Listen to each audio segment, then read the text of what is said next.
Nuke has a game-breaking bug. Going backwards from city spawn, we can find these railings. They harbor a dark secret. Yes, this blatant invisible wall is in the game right now, and I think it clearly signifies how little Valve care about the state of the game. Literally unplayable. What I think happened here stems from how railings work in CS2. By default they block bullets and grenades, which is not ideal for gameplay. So map makers make the railings not solid and then put an invisible wall over them that only blocks players and nothing else.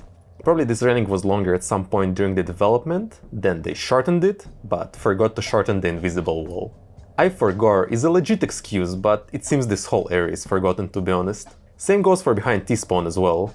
What's their purpose in the map? Well, outside of being basically the only saving spots left since Valve decided to make the bomb radius unreasonably large, these positions have a bit of history. The spawns used to be back there from the very first release of Nuke through CSS and early CSGO.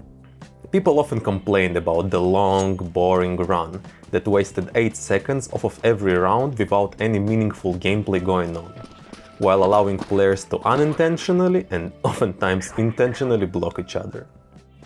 So in the 2016 remake both spawns were pushed forward, but not the full distance. They could have gotten further, but they didn't, and I think that was a very good decision on their part. I used to think that it's best to have players reach the proper fighting areas as fast as possible, and even design some of my maps that way. But from my years of playtesting workshop maps, I found out that this had a very interesting psychological side effect. When a map has spawns too close to the action, the players strategize less and rush more.